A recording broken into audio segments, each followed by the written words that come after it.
In the last few classes we saw some history that led up to the topic that we are interested in, which is knowledge representation and reasoning. We saw that for many centuries people have been interested in how do we know what we know, how can we represent that, and also quite interestingly how do we mean when we say something, how do we mean what we mean essentially. So, that meaning part is a little bit of a conundrum. We will see, we will try to define semantics in some way, but we are more interested in how can we represent things for the machine and how can we make the machine reason about what we are representing essentially. Of course, we will also keep addressing the notion of meaning along the way. Yeah. So, as far as representation goes, what we need first is a language. So, when we say a language, what we mean is like a formal language. So, that you must have studied somewhere. The language will consist of two parts. One is the syntax and the other is the semantics.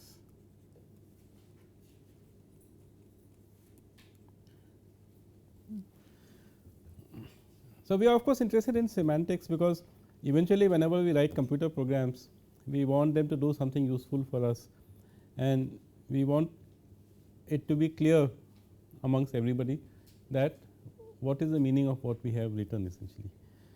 Now, in this context I may say that when you often write programs, you use words which are meaningful to you. So, instead of writing I and j, you might use a word like count or total marks or marks and things like that for variables, and you may store some numbers in that. Now, when we talk about semantics, we do not really look at the English meaning of that word. So, if I write count is equal to count plus 1, it is only for my benefit that I am using the word count, or if I say total marks is equal to quiz marks plus quiz 2 marks plus NSEM marks, it is only for my benefit essentially that the word marks has no meaning here. So, this is not what we mean by meaning here.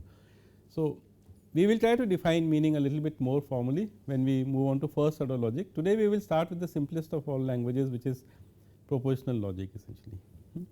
So, just before that, there are two aspects to semantics. One is what do we mean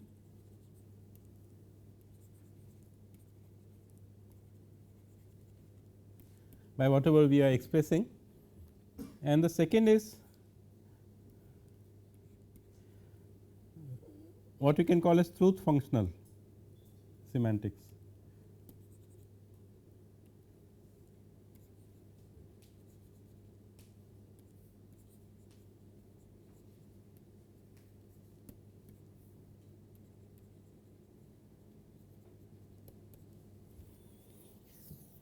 Okay. By this we are concerned with the truth value of statements essentially. So, we said that we are looking at classical logics or two valued logics. So, in our case every sentence will be mapped either to a value true or a value false. So, which we could also write as true or false, or we could write as 1, 0, but basically it is a two valued set, one of them which we interpret to stand for sentences being true and the other we intend to stand for sentences being false essentially. Now, when it comes to syntax of the language,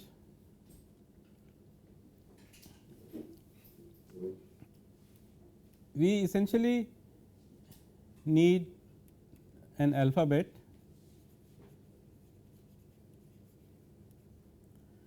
and from this alphabet we construct a set of formulas or sentences.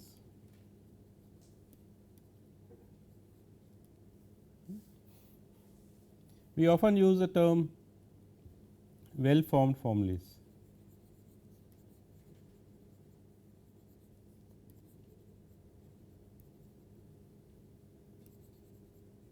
Okay. So, it is kind of conventional to use the word formulas as a plural, though the older style used to be you would say formulae. It does not matter, we will use the term formulas essentially. So, this is what we mean by the term formulas. So, when we say formulas, we mean a well formed formula, which basically means that a word in the language that you are trying to define essentially. When it comes to reasoning, we will basically mean inference essentially, which we can interpret as saying what else do we know.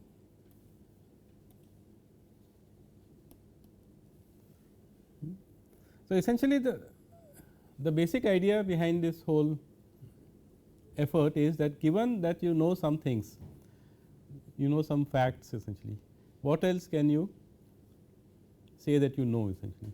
So, we saw the example of the Socratic argument or the syllogism in the examples earlier, where we said that if we know that all men are mortal and if we know that Socrates is a man, then we also know, even though it is not stated, that Socrates is mortal essentially. So, that is the kind of reasoning we want to do, and we will see that reasoning can be of different kinds. In some places you are sure that what you infer is true, in other places it may not be true essentially. We also mentioned that there is a whole family of languages which logicians have defined, and they differ in how much do they allow you to express in a sentence. But the basic unit of logic is something called a sentence essentially. So, a knowledge base essentially is a collection of sentences essentially. Now, another thing that I should probably highlight at this very moment is that when we talk about reasoning, we essentially are dealing only with syntax. Any computer program that you write is essentially a syntactic entity. It looks at a certain pattern, and according to certain rules that you have written, it produces certain new patterns. It does not look at the meaning at all essentially. And we will see that we will associate the word reasoning with proof procedures, and since we are interested in automated reasoning,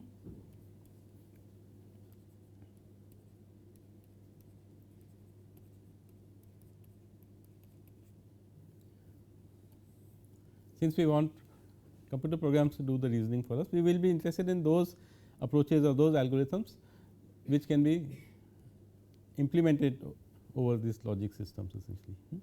So, at the beginning, maybe today sometime I will show you that there are proof methods which are difficult to implement in algorithms essentially, because they essentially involve making guesses or making choices, which is easy somehow for us to do at this moment, but it is not easy to put down in an algorithm essentially. So, as we go along this course, we will sort of oscillate between representation and reasoning. Representation is our concern as to how can we represent what we really want, what we mean, or what we want to say essentially, how expressive the language is, how can we represent complex facts essentially. Whereas, reasoning is concerned with the proof procedures and the algorithms that we will apply on the representations essentially. So, when you look at the kind of domain of logic, then there is a whole class of people who are, you might call as theoreticians or mathematicians or logicians, who are not so much concerned with representation. So, they will assume that you just somehow they will tell you this is a language, and somehow you represent what you want to say in that language, but they are more concerned with reasoning and things like whether the algorithms will terminate and whether everything can be inferred and completeness that we mentioned last time essentially. Whereas, as somebody who may be wanting to develop applications, you would also be interested in representation. So, how can you represent what you want to represent, and we will see that that is quite a involved subject essentially. It is not so straightforward to represent all kinds of things that we can express in English. English, as we mentioned, is or Hindi or Tamil for that matter, are very expressive languages.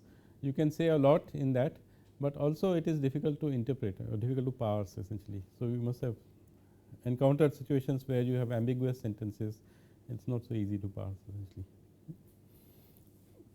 So, let us just look at what we meant by reasoning at a very high level. So, what we have is that a knowledge base. So, we will use the term KB for a knowledge base is set of sentences.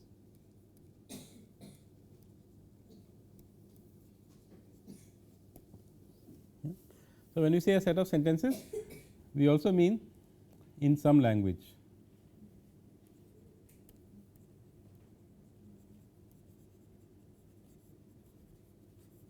And by we will define very shortly what do we understand by the word language. We will start by defining the syntax of propositional language or propositional logic essentially.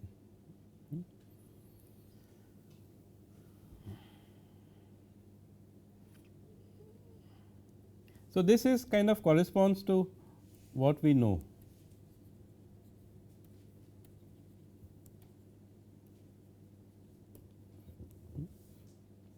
So, when I say the word we are basically saying that there is a single agent.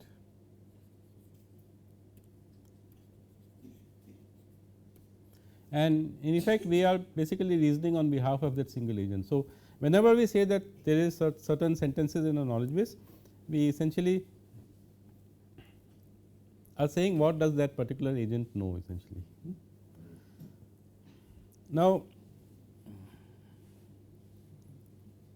so we can kind of represent a knowledge base by a set, and it has a set of sentences in that essentially. Now, the semantics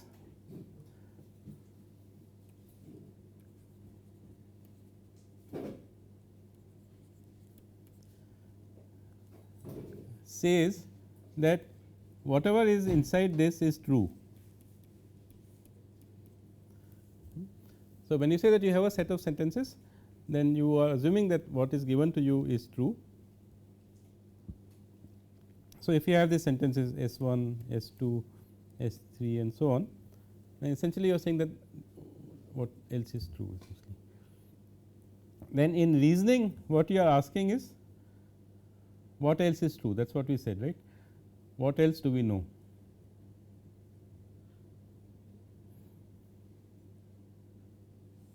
The term that we use is entailment.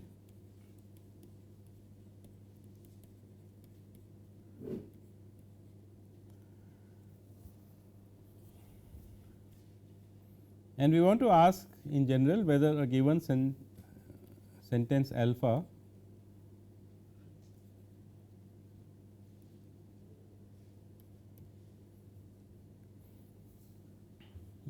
So, given a set of sentences which we assume to be true, entailment defines the set of sentences which are also true as a consequence essentially, which are necessarily true as a consequence. So, that is what we had said, right.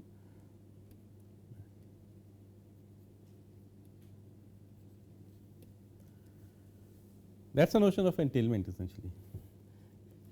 Whereas, reasoning is concerned with a proof procedure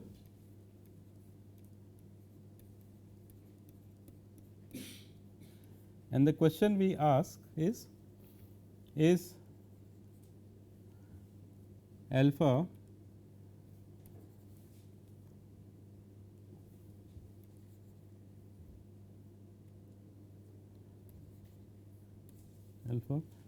provable.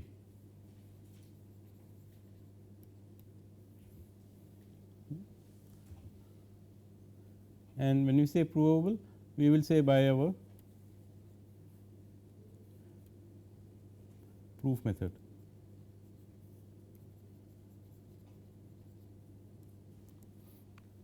So, while on the one hand we are interested in the semantics, we are interested in saying as to what else is true as a consequence of what we assume to be true or what is given to us to be true.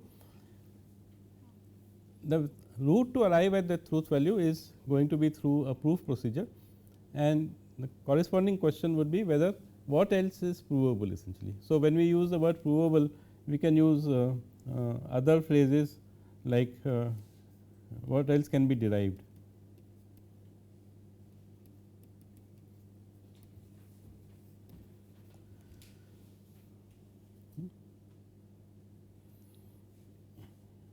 So, we will imagine that there is an algorithm which we will also call as a logic machine,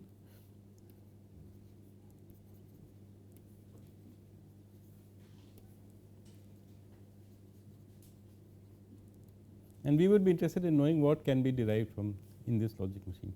So, essentially the logic machine is a syntactic entity.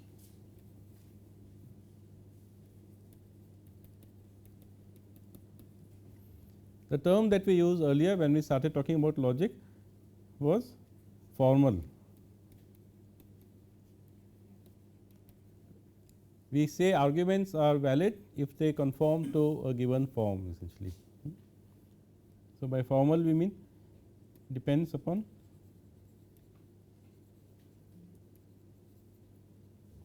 form, and by this we mean not content. It does not matter what you are saying. So what is the difference between true and provable? What is the difference between? True and provable. Between intelligent and true. Yeah. So, by true we mean something that is necessarily true as a consequence, and we will define this very shortly when we define the propositional language. We will see what do these mean in that context. This I am talking at a very general level, but the true is a semantic notion. So, if you know fact A, fact B, fact C, fact D, what else is true as a consequence of that essentially. That is the notion of truth, it is a semantic notion essentially. Whereas, proof is a syntactic notion which says that can you write an algorithm which will take the given facts that are given to you. If you have fact A, fact B, fact C and fact D, what else will the program produce essentially. So, the program is just a program which looks at what it has and applies some rules as we will see and produces new sentences. So, this production of new sentences is a syntactic process, and we refer to that as a proof essentially, and we will see that what is the conditions that we will put on proofs essentially, what constitutes a proof, what makes a proof a proof. We will look at some of these things shortly essentially. So, it is a mechanical process, the process of generating a proof is a mechanical process, in the sense that you do not look at the meaning of the words essentially, you only look at the form of the relations between words essentially. And as we go along, I think this will become a little bit clearer essentially.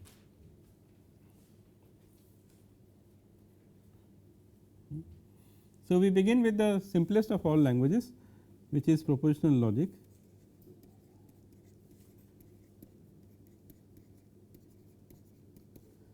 So, first we define a language called a propositional language, and the distinguishing feature about propositional language is that sentences are atomic.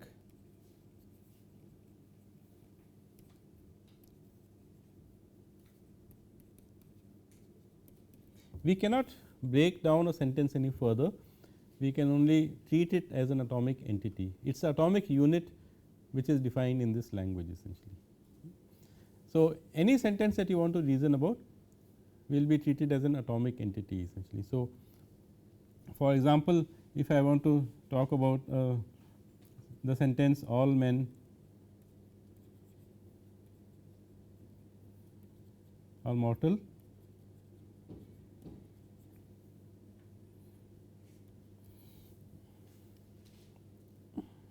then in propositional logic I will simply say that this corresponds to a sentence which I will call P.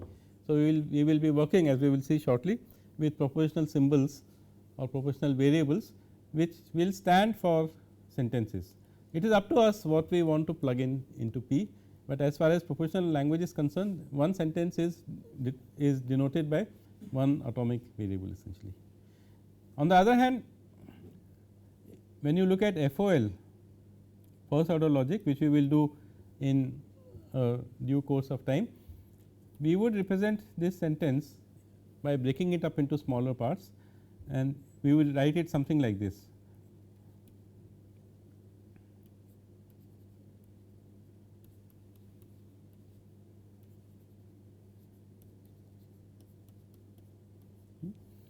So, if you do not know this language, it does not matter. For the moment, you can simply say that we are distinguished between categories of things called man or humans and categories of things which are mortal, and all we are saying is in this expression is that for all x. So, this symbol stands for all x. If x is a man, then x is mortal. So, we are stating the same sentence in first order logic, but we have broken it down into parts, and you can see once we break down things into parts, we can reason with the different parts, and in fact, that is what will allow us to eventually relate it to the fact that because Socrates is also a man, then therefore, Socrates must be mortal essentially. But in propositional logic, we find that that will not be possible essentially. So, this is a key feature about propositional logic. We can think of these as propositional variables.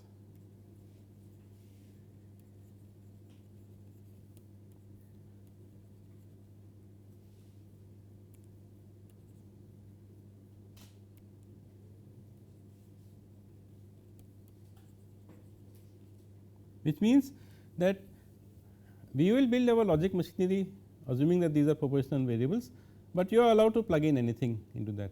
So, instead of plugging in a sentence, English language sentence like this, we could have plugged in a first order sentence like this into this symbol P, because it is a propositional variable. You can plug in any sentence in any language.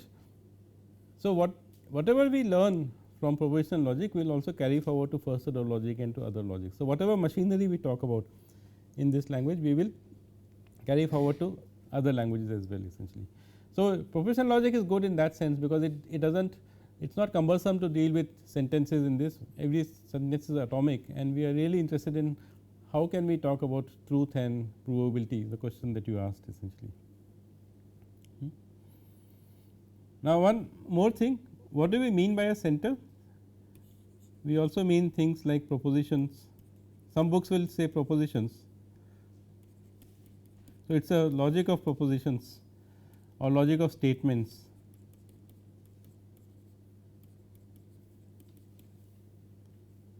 The basic unit is a proposition or a sentence or a statement. We will use this term interchangeably, but what are all these things? Something which in principle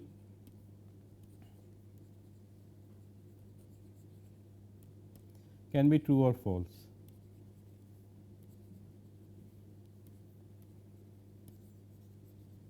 Anything which in principle can be true or false is a statement or a sentence or a proposition. So, a sentence like all men are mortal is also a proposition. If I say something like the sky has 6,000 stars,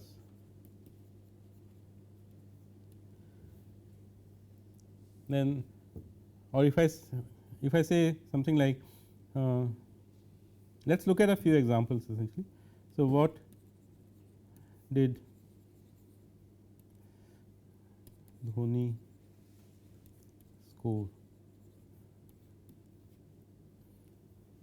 So, I am not saying this is a sentence, we will look at each of these in a moment.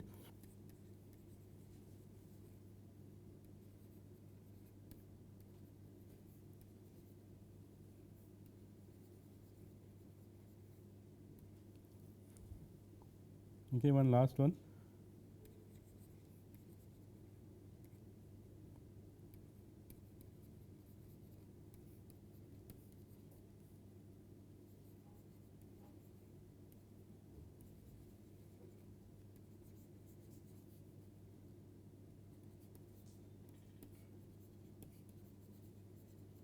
some random sentences actually.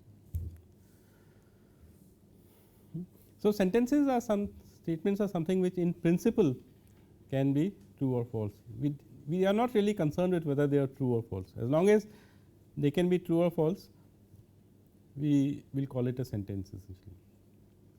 So, the first one, the sky has 6,000 stars, is obviously a sentence, because you see it may be false, but it is still a sentence. It can in principle be true or false, but the other three are not sentences. What did Dhoni score is not a sentence, it is an interrogative.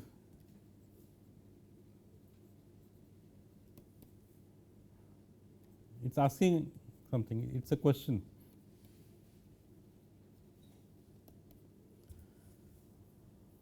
Please give me your address. It is a not a sentence. See, you cannot assign a truth value to this. It is a request or a command or an imperative statement.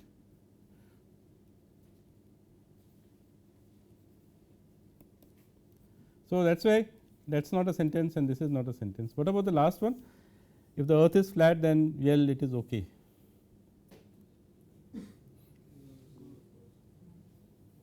It is? It is also a command. Of course, it is based on it. It has a part which is you can see as a sentence. If some statement is true, then, but on the right hand side, what we have is an imperative statement essentially. So, this is also not a sentence. So, anything in which in principle can be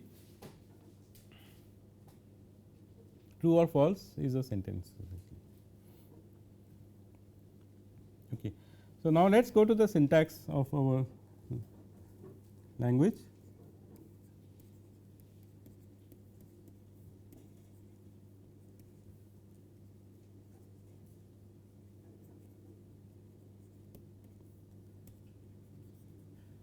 Or in other words, the propositional language that we are talking about. So, some people distinguish every language by two parts. One is logical part, and by logical part we mean something which belongs to every logic, every propositional logic in this case.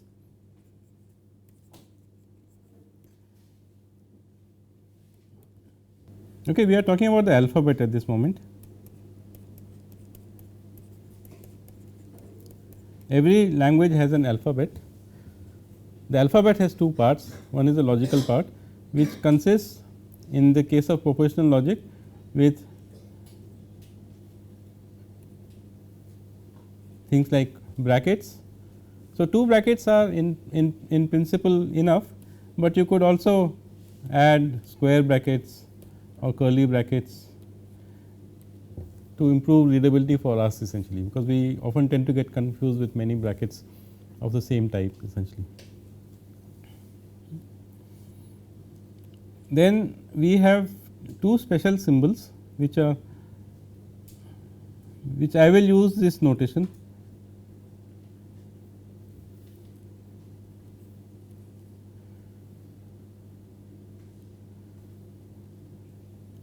These are propositional constants.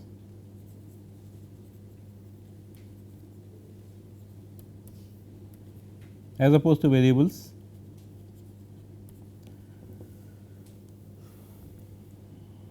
But you can use any two symbols essentially. So, other people for example, might use TF or 10, it does not matter essentially, but essentially two symbols. One will stand for truth, one is stands for a sentence which is always true, one stands for a sentence which is always false essentially, and we will represent these two sentences by this. So, they will be mapped to this two valued set that we are been talking about essentially. Then we will use a symbol like this. Let me use the same color.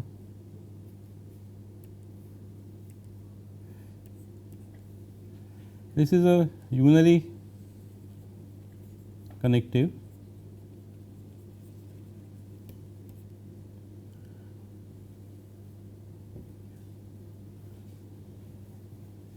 Sometimes people use this symbol as well, it does not matter, we will use the symbols on the left hand side. And then we have symbols like this. So, you are obviously all familiar with these kind of things.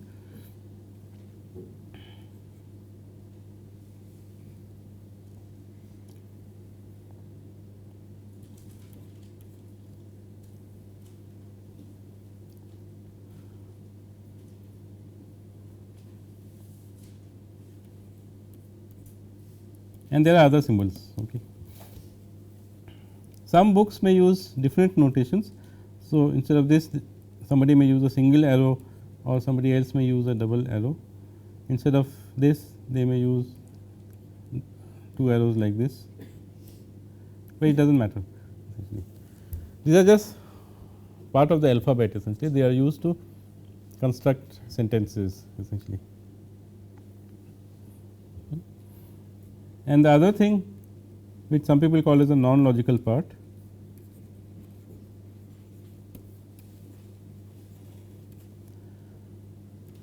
is a set P, Q, R, a countable set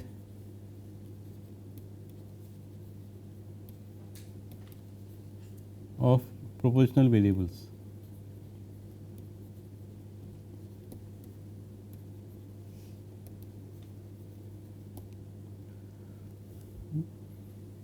We also use things like P1, P2, P3 and so on.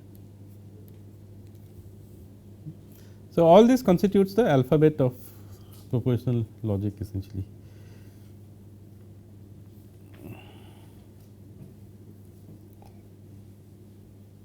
So, at this point maybe I should point out that a given language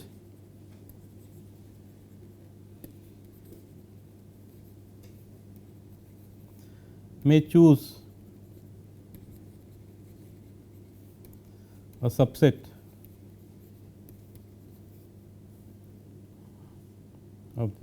of connectives.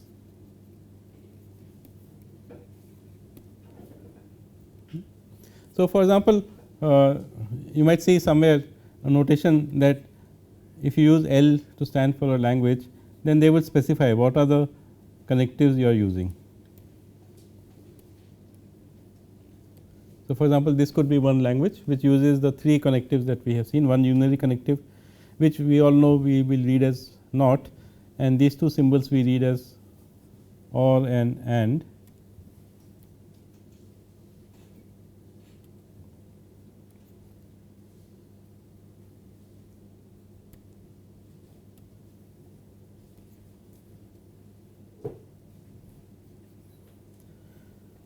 Or you may build a logic and we will see examples of this which uses only these 2 symbols, or there may be other possible languages. So, you can define a language by choosing which set of connectives that you will use, and about 200 years ago or so people were sort of trying out different experiments and trying to see which set is a good set to use, and we will see shortly what do we mean by this set essentially.